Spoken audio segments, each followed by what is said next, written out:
Oh my God.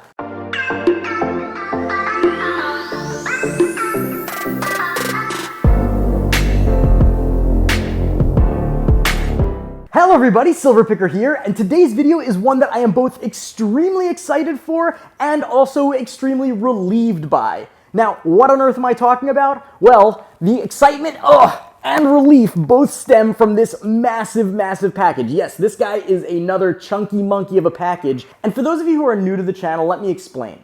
So I buy coin collections from all over the world. I buy them locally at garage sales, people refer them to me, and oftentimes people mail me their coin collections. I go through them, I pay them out based on the value, then I sort through for the ones that I want, I keep those for my own collection, and then sell the rest for a profit. And I do that all the time. I love it, it is a passion of mine, and I share it with you guys on my channel.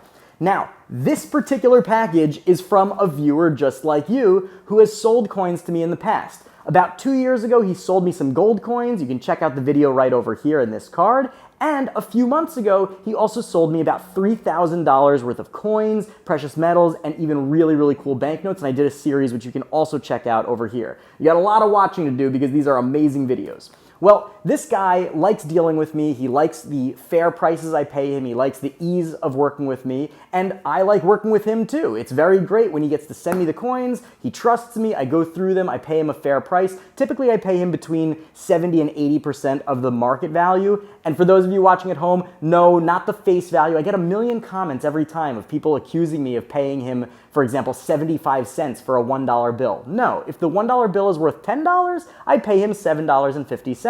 So totally reasonable. In any case, he sent me this package, and of course I'm super excited because he said it's got tons and tons of silver coins and all sorts of cool stuff. But why am I relieved? Well, he sent this package to me in November of 2020. It's right now midway through March of 2021. He did send it internationally. I have both the domestic and international address. He sent it to my international address, and it took several months to make its way through customs, and yeah, I was definitely anxious about it. Every day, checking, calling, doing all sorts of stuff, and to be honest, for the first time, even though I've received hundreds of packages to this address without any problems, this one really scared me. I thought there was a chance that I was not going to be able to get this, and what on earth do I tell to the person who sent it, right? I can't just give him nothing. It would have been a disaster. I don't know exactly what I would have done. But I'm curious, just because I like talking about business ethics, what do you think? What would you say if the package had not arrived? What would be a fair thing for me to do? I don't think paying him nothing would be fair because he trusts me, I trust him, we have a relationship. But I also don't think just paying him the full value would have been fair. Thank God we don't have to deal with that, but I'm curious to hear your thoughts, so put them down in the comments below. In any case, enough with the jibber jabber. There's some awesome coins in here. Let's crack it open and see what he sent me. Well, now I have a selection of different options for how to open my box, so,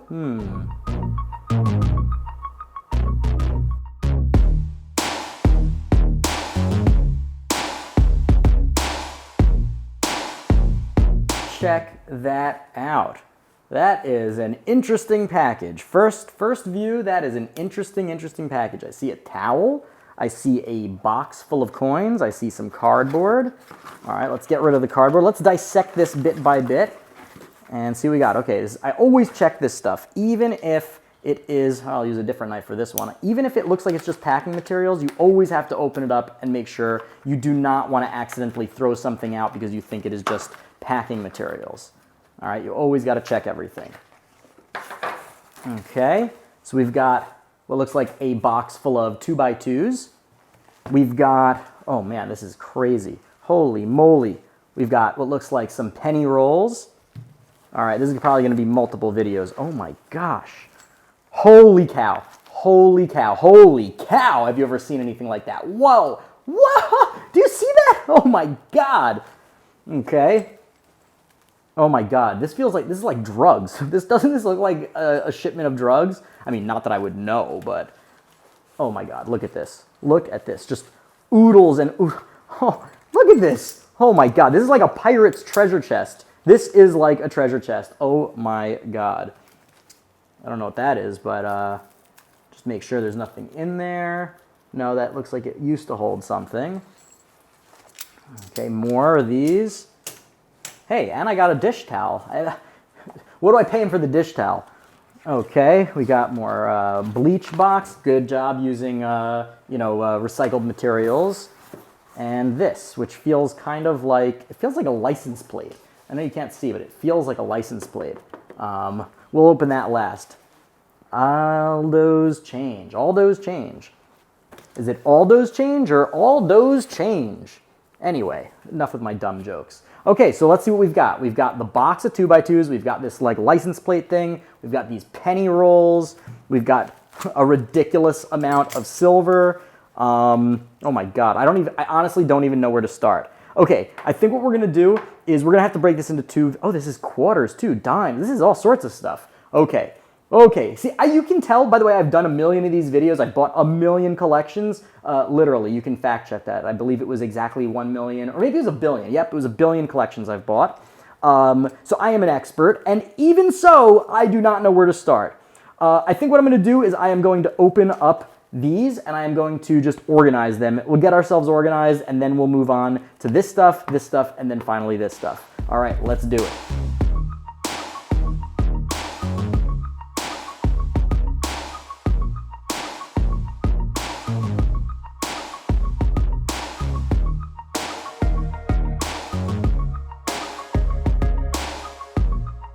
Wow, look at that. That is frosty. Beautiful Morgan.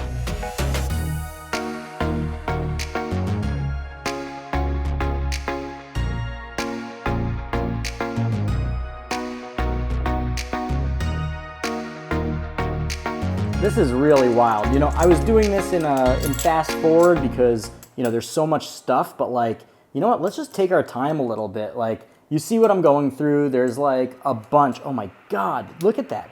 That is like a really, really nice piece dollar. These are holy cow. Do you see the mint luster on that? This is like, oh, look at that. Wow.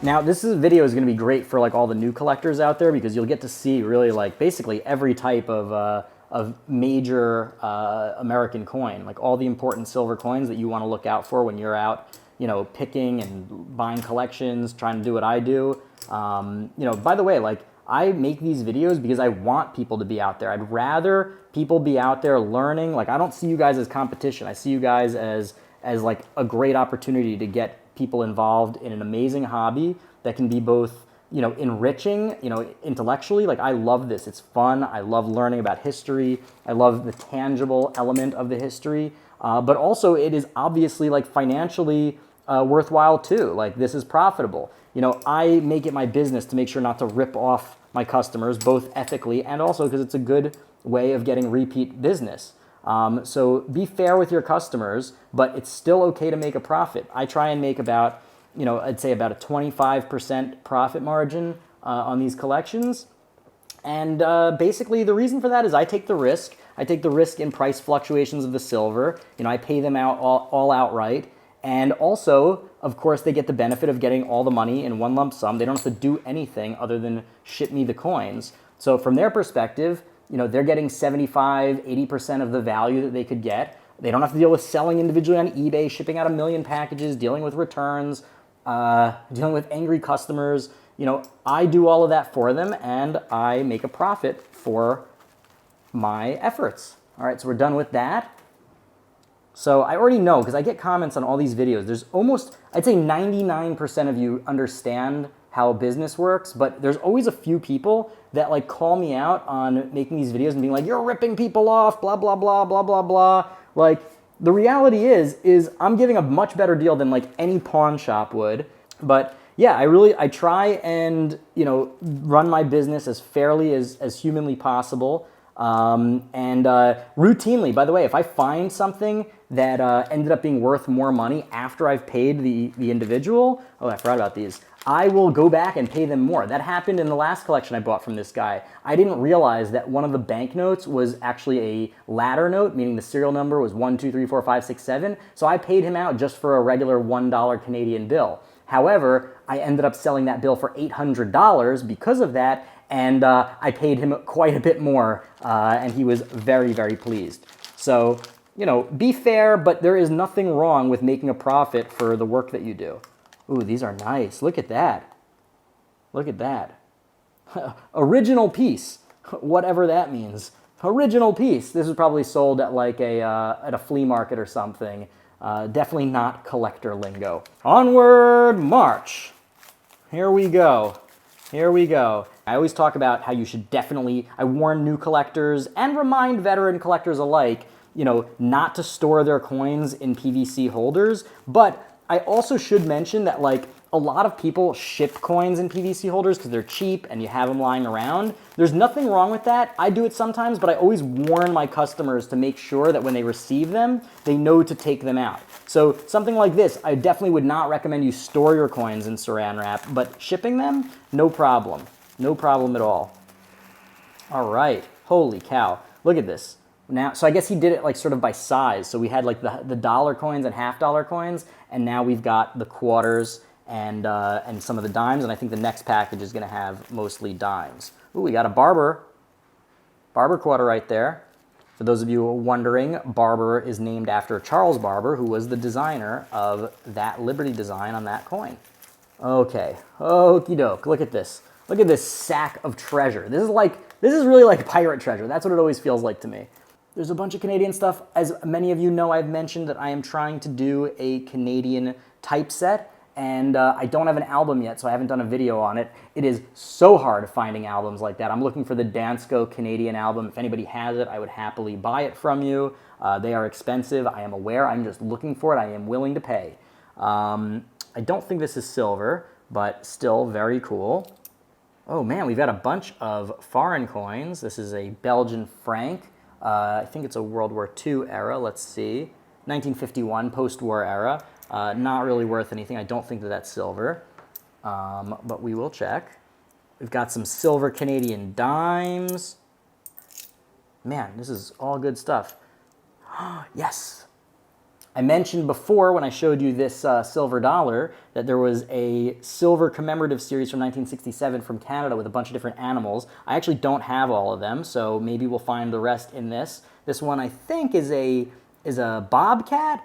Somebody correct me. One of my trusty Canadian subscribers, please let us know if this is a bobcat or what this is. It is silver though, that I do know. Ooh, look at this, a 1950, that's crazy. I've actually never seen this nickel before. I have never seen this nickel. It's a commemorative nickel from Canada, 1951. It says 1751 to 1951. It's got, looks like a factory. I don't know what it's commemorating. We've got George VI over here. So definitely could, you guys sometimes are much more expert with me on the details. So please feel free to drop some of the comments or drop some of the explanations in the comments below. Got a silver dime, another one of these Belgian coins. I will have to look, maybe those are silver. Another Walking Liberty $half. Hello, what is this? Six Flags Over Georgia, Atlanta, Georgia. Huh, okay. Good for $1 in merchandise at Six Flags Over Georgia. Hey, I wonder if this thing is still valid. First of all, I don't even know if amusement parks are back open yet after COVID, but I do have a business in Atlanta. A lot of people don't know that, but I actually have a car rental company in Atlanta, Georgia. So next time I'm down there, maybe I'll try and go there and see if I can use this. That would be funny. Don't think that's silver. All right, a couple more Franklin halves. Those, of course, are silver. Got another Canadian dime. I guess these Belgian coins must be silver, or at least the sender thinks they are. I'm going to have to double check on that.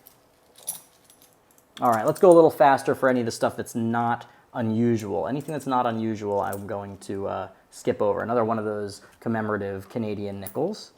Oh, this is cool. I thought this was going to be just a regular British half crown. This is a 2.5 shillings coin from South Africa, George VI, and it is from 1941.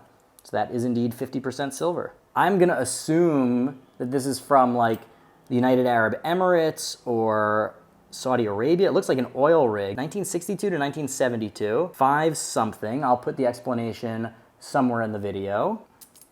Oh, hello. We've got ourselves a Canadian $50. I really like these. These are really cool.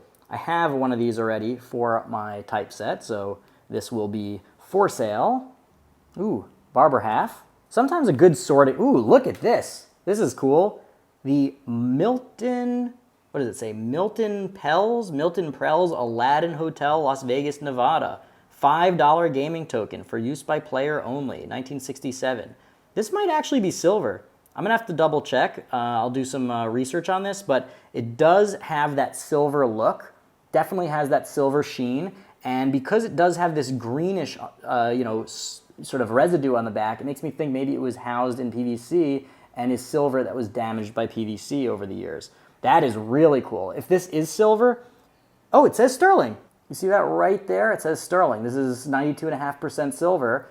So this is probably like about close to 2 ounces of silver. That is sweet. Man, I love buying these collections. And I know a lot of you like watching these because it's fun to sort of, live through my shoes, right? Live vicariously through me on this. And I hope that it's inspiring to you guys to get out there and get into this business or get into the hobby, right? Getting into the hobby of coin collecting is so rewarding. And the business side of it just sort of lets you subsidize your own collecting. Ooh, look at these two. Oh, wow. That is so cool. Okay, first I'll show you this. This is a 1935 Canadian nickel. Very cool, blah, blah, blah. We got King George V, yada, yada, yada. But this, whoa, this is a special coin. I've never even seen one of these. This is a Edward VII, 1904 Canadian 20-cent piece. A Newfoundland 20-cent piece from 1904, King Edward VII. So this is a Canadian coin, but it's really a Canadian territory coin. I guess, and I'm not sure, maybe Newfoundland was not yet part of like the Canadian Federation in 1904. Again, any of you Canada experts, please let me know. But 20 cents, that's super interesting. Super, super interesting. So far, this is my favorite one. While we're at it, anybody wants to put in the comments below which of these is your favorite coin so far. This is mine. Really beat up steel cent. World War II era steel cent. All right, last bits of coins from that last wrapper. Okay, 1945 Canadian nickel. We got some really cool Canadian nickels here. More Canadian dimes, another Canadian quarter, another American dime, another Mercury dime, and another Canadian dime. Holy cow. Holy cow. Look at this splendor. Look at this incredible stuff. Okay, I know the camera isn't focusing on everything, but we've got a tremendous amount of silver. This is several $1,000s worth of silver right here, I think. Maybe that's a little bit of an overshot. Maybe we'll see. I will give you a final readout of the silver value of all of this stuff after I finish going through it all. But man, this is nuts. This is nuts. Look at that. Okay, so you know what? I can already tell because this is already a really long video that we are going to open this guy up. We are going to check out everything that we've done so far, but we are going to leave this guy and these guys and that, where is that? And this guy for another video. Maybe it'll take another 2 or 3 videos. I don't even know. This is just such a ridiculous amount of stuff. I don't think you guys want to see like hour-long videos, right? Frankly, I don't really want to make hour-long videos. But if you do actually prefer like super long videos, let me know. Because from what I can tell, 20, 22 minutes is like the limit for most people. This one will probably be longer. All right, let's, oh my gosh. This is just incredible. Really insane. This is insane. Hold on, let me show you this again. Look at that.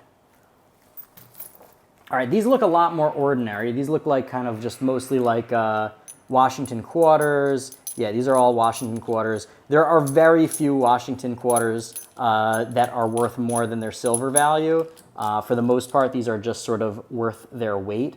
Not much of a premium, maybe a little premium, I should say. There are definitely some key date mercury dimes, so we'll be going through those for sure. And after I finish sorting these, I will definitely let you know if I found anything. All right, I might just have to put these in piles like this because it's too hard to even keep track anymore. All right. Ooh, got a Standing Liberty quarter. It's an SLQ, as they say, and this one's a slick. Ooh, little dime.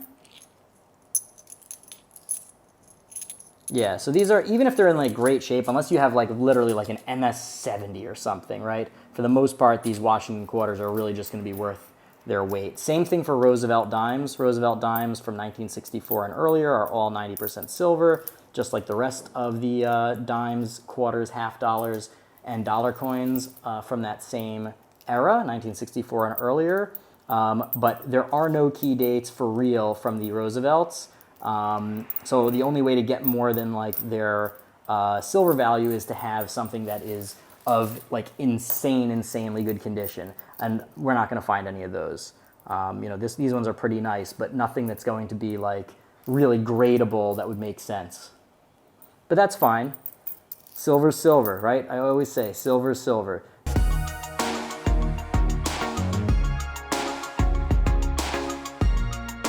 Here's a really important thing to notice when you're buying, and by the way, it almost always happens with dimes for me. When I'm buying large silver collections, you have to double check because this is a 1965, and let's see if the camera will focus, but you can see that this is actually a clad dime, not silver. So this one I will be paying him just 1 dime for. So I'll basically just be giving him face value as a courtesy to basically bring it back to the bank for him. Mostly dimes here, and let's just finish these up, and then I'll check for key dates.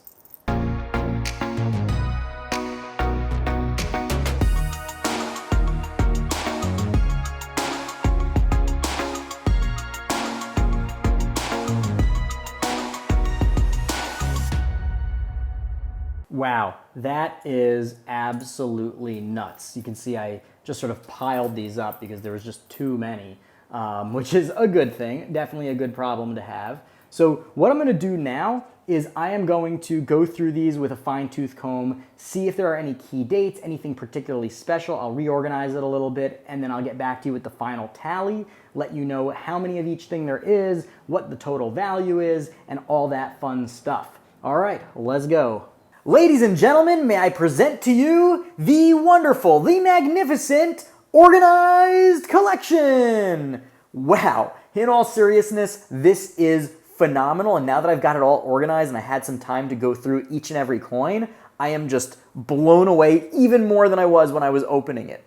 Now, I am going to tell you the value of this whole collection, and you can follow along in the ticker right over here, but what will be fun is if before you watch, now no cheating, put your guess in the comments below of what you think this portion of the collection is worth. When I say this portion, of course, I mean excluding the stuff we haven't looked at, like what's in this and in this ridiculous giant bushel of coins, etc. So what you see here on camera, I want you guys to guess what you think it's going to be worth. Put it in the comments below. Let's see who gets closest. All right, so let's crack right into it and see what we've got. So first off, in terms of the piece dollars, we have 33 of them, and man, they are in absolutely spectacular condition, for the most part at least. Most of them are amazing, right? These have about $20 in silver value right now, but because these are such a popular coin, they're going for like 30 bucks a piece. So I am going to be paying him 75% of that $30 value, which is absolutely phenomenal. So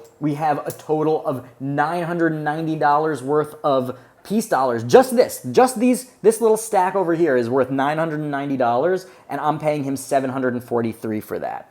Now, in terms of the Morgan dollars, we've got two different types. We've got the ones that are in spectacular shape, like this one. This is a 1921, which is like the least desirable year, but that's fine. Most of them are 1921, but they are in fabulous condition. Look at that. You can see the mint luster. This is really a phenomenal coin. And these are 32 bucks a piece. in value. And then we've got the culls. Now, for those of you who don't know what a cull is, you see these listed on eBay all the time. It's basically very, very poor condition coins where the entire rim has been worn down and there's a lot of wear around the edge, and they're just not in particularly good condition unless they are a very, very rare date or like a Carson City or something. They're really only going to be worth a tiny bit over silver value, if at all. I value these at $22 a piece. And you know, that's still like pretty good. It's still $2, still 10% over spot. Moving on to the $half section over here, we have 3 different types, or I should say 4 or 5 different, 6 different types of $half. Holy moly. Okay, let's start from the oldest and come up to the newest. So the oldest one we have here is actually a commemorative. Check that out. This is the Columbian Exposition commemorative $half, the first commemorative $half ever minted by the United States. It was minted in 1892 and 1893. This is the 1893 version. Really beautiful, and you know, they're not that expensive, so a lot of people start their commemorative collection with this coin. Then we have the Barber halves. We've only got 2 of them, and they are still pretty nice. These ones are in, you know, basically the condition you expect to find Barber halves. They don't really stay very good over time in terms of condition. I think that has to do with the design and the age, but they usually have their rims worn down, and it's pretty tough to find them in a sort of collection like this, where it's not like a really, really strong numismatic collection. It's really hard to find them in great shape. Moving on to the Walking Liberty halves, we have a bunch of really nice Walking Liberty halves. We've got 12 of these, and these are worth $12 a piece in the this beautiful, great condition. This is a 1946, so it's not a particularly valuable year, but it is a gorgeous coin. It's one of my favorite designs. I'm not alone in that. Obviously, they borrowed the design for the American Silver Eagle, which is our like iconic 1-ounce bullion coin. So there's a reason they chose this design. Really, really beautiful. You can see, you know, the cull version, which I have a few of as well, and those are $9 a piece. But still, I mean, $9 for a coin that looks like that, you know, that's a pretty good price. Moving on up the years, we have the Franklin halves. This is a Benjamin Franklin half, and there aren't really any key dates in this series, especially when you're talking about circulated coins, but we did find one better date, which is this guy over here. This is the 1949. It's in pretty bad shape, so it's not really worth anything more than the rest, but it's still cool to find a better date. Not bad at all. And these guys, we've got 14 of them, and they are $11 a piece. We also have 5 90% Kennedy halves and 1 40% Kennedy half. And that's it for American halves. We will get to the Canadian stuff in a minute, and those are really interesting. But going down the line, we have a whopping 48 Washington quarters, and these go for $5 a piece. They go for basically spot. You know, they're not anything particularly special. We also have 2 Standing Liberty quarters. They're both in pretty abysmal shape, but you know, 2 of those are not bad. We did get we got 5 Barber quarters, with 1 in pretty spectacular shape. Now, I'm not talking mint state or anything that's going to be like really valuable, but like I said, you usually find these in not great shape, and this one has like the full rim, and the design on the back is really sharp, and this one might be a competitor to go into my typeset and replace what I have in there now. I can't remember what the condition I have right now is, but this one might end up replacing it. And these guys are really nice, and these guys go for about $6 a piece. A little bit over spot. Dime time! Yes, that's right, we are ready for some dime time, and I am going to show you the 2 different types of dimes we got. We got a whopping 57 Mercury dimes. Unfortunately, no better date, no key date, no varieties, no nothing like that, but still, we got 57 of these, and that is good enough for me. I am never going to complain about having 57 Mercury dimes. And these go for about $2.25 a piece, so a nice little bit over spot. And we've got, if you thought that was good, we've got 113 silver dimes. These Roosevelt dimes, 1964 and earlier. We've got 113 of them, and those go for $2 a piece, so a little bit over spot as well. But still, like, these are, you know, When it comes to silver, like I love the silver dollars. I love the larger, chunkier coins. That's like what I tend to stack. But people go wild for the dimes because they're, fractional silver, so they're a very small amount of silver. And if you end up wanting to use them to actually barter, it's really, really good because you can get down to a very, very micro level, right? Like you could buy a bag of potatoes with these dimes, right? You couldn't really do that with a silver dollar, right? A silver dollar, you'd be way overpaying for those potatoes. And I guess I digressed. Who needs to know about buying potatoes with silver coins? But hey, that's what this channel has come to, right? We talk about buying potatoes with silver Roosevelt dimes. Now, before we go over the foreign stuff, let's take a look at these silver rounds. We already looked at the American Silver Eagle. This is really cool. These are actually really rare. There's none on eBay right now. And it's 2 ounces roughly of sterling silver from the Aladdin Hotel in 1967. Really, really cool design. It's a shame that the reverse has a bunch of PVC damage, but because this is not a numismatic coin, you could definitely clean this off. Whoever I sell this to will definitely, I assume, will end up cleaning this reverse side. We've got just a random 1 ounce of silver, nothing special. I do not love silver rounds like that. We have another Universaro. These I love. This is a 1972. We got a whole bunch of them in the previous purchase from this same gentleman. And these have a really, really nice premium. These Universaros go for $33, which is basically what the American Silver Eagles go for. So that should tell you something. All right, let's move on to the foreign stuff. So we've got a smattering of non-Canadian stuff and then a bunch of Canadian stuff. So we've got this South African coin, really, really cool. I'm still toying with like the idea of trying to get 1 silver coin from every country in the world. I got inspired by Christian from Treasure Town. By the way, if you haven't checked out his channel, you definitely should. I got inspired by him because he's doing 1 coin from every issuing state/country in the world and throughout history. I want to do that, but in silver, so I might hold on to this South African coin as the representation for that, but I'm not sure if I'm ready to take on yet another massive collecting project. This over here is really cool. This is a 5 dinars coin from Algeria. So I was wrong when I said it's from the UAE, or when I thought it was from the UAE, and it is 75% silver. Not bad at all. By the way, the South African coin is 80% silver. All right, now we've got, I did miss a couple of the, bits and bobs over here. We've got, these 3 US cents, 1 wheat cent, 1 Indian head cent, and 1 steel cent. The Indian head cent goes for about $1. These 2 are, effectively worthless, right? Not worthless, but, if you buy a whole bunch of wheat cents, then it's worth something, but 1 wheat cent on its own, if it's a common date, no variety, no nothing, it's, like 2 cents or something. Okay, let's take a look at these Canadian silver coins. First off, we have this beautiful 1967 loon dollar. It's a loon in there, and it is 1967. I believe this is 80% silver. We've got Queen Elizabeth II on there. Really nice. From that same commemorative series, we have this coin. Again, I'm asking somebody to tell me what kind of animal this is. A bobcat, a lynx, I don't know. But it's really nice as well. We have a bunch of Canadian quarters. We have 8 of them over here. Really, really nice. They're all in kind of like, rough shape. One of them is the 50% variety from 1968, but the rest are the 80%. We've got a $50. Nice, nothing too special. This is cupro-nickel, so it's not silver, but it's still really nice. It is the 1867 Confederation coin. Really, really cool. And we've got these 4 different Canadian nickels, not really worth much, but then this, which is still my favorite coin in the whole lot, the 20 cents Newfoundland coin from 1904. Absolutely gorgeous. King Edward VII.